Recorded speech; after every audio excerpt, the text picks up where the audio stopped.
Assalamualaikum warahmatullahi wabarakatuh. Perkenalkan, nama saya Aziza dari Prodi Tadris Bahasa Inggris dengan NIM 012.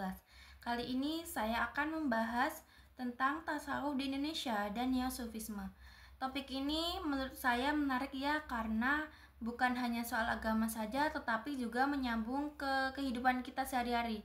Misalnya soal hati, kedamaian, dan menjadi manusia yang lebih baik.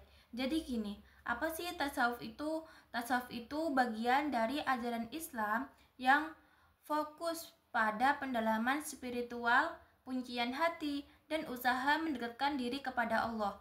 Tujuan akhirnya itu bukan hanya tahu hukum halal haram saja, tetapi lebih ke gimana caranya kita mempunyai hati yang bersih, hidup ikhlas, dan dekat dengan Tuhan.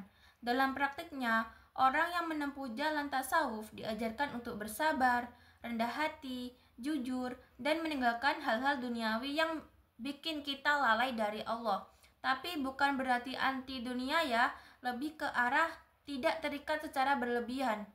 Nah, tasawuf ini juga sudah lama banget berkembang di Indonesia, sejak zaman Wali Songo. Tasawuf menjadi alat dakwah yang efektif. Para wali dan ulama datang ke Nusantara tidak dengan cara kasar, tetapi dengan pendekatan damai, penuh seni dan budaya lokal. Contohnya, mereka memakai wadiawayang, tembang Jawa, sampai sastra suluk buat menyampaikan pesan-pesan spiritual. Jadi, Islam yang dibawa ke sini terasa lembut dan menyatu dengan budaya. Tokoh-tokoh awal seperti Hamzah Fansuri dan Syamsuddin Al-Sumatrani juga berperan besar. Mereka menulis karya-karya sufi memakai bahasa Melayu, biar gampang dipahami oleh masyarakat.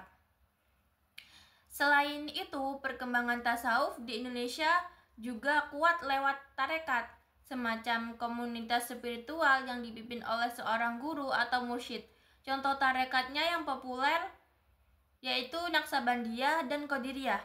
Mereka biasa mengadakan zikir, wirid, suluk, atau ritual menyendiri dan juga pengajian. Yang lebih menariknya, banyak tarekat juga ikut dalam pendidikan dan perjuangan sosial, bahkan dulu terlibat dalam perlawanan terhadap penjajahan. Lalu, neosufisme itu apa? Zaman sekarang beda ya, tantangannya bukan lagi soal penjajahan fisik, tetapi lebih ke stres, krisis moral, dan kekosongan batin. Nah, disinilah muncul konsep neosufisme. Neosufisme ini semacam versi upgrade dari tasawuf klasik. Gaya spiritualitasnya tetap, tetapi lebih fleksibel dan relevan buat kehidupan modern.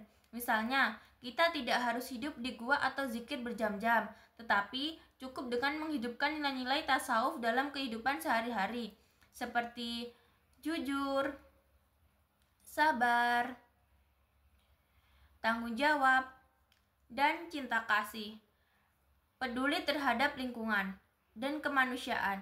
Intinya, kita tetap bisa aktif di tengah masyarakat, kerja, kuliah, bersosialisasi, tetapi juga menjaga sisi spiritual kita. Beberapa tokoh di Indonesia yang membawakan semangat ini di antara lainnya seperti Nurcholish Madjid, Ahmad Syafi'i Ma'arif. Mereka menggabungkan ajaran spiritual Islam dengan ide-ide modern seperti demokrasi, toleransi, dan pembangunan bangsa.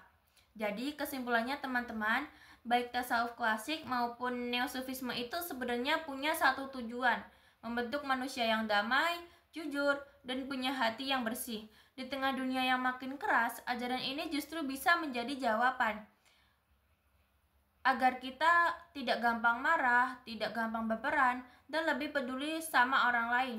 Tasawuf itu bukan hanya soal zikir atau suluk, tetapi soal bagaimana kita menjadi manusia yang lebih baik secara spiritual dan sosial. Mungkin kita mulai dari hal-hal kecil seperti introspeksi diri, menjaga niat, sabar kalau lagi diuji, dan terus memperbaiki diri. Sekian dari saya, kurang lebihnya mohon maaf bila ada salah kata. Wassalamualaikum warahmatullahi wabarakatuh.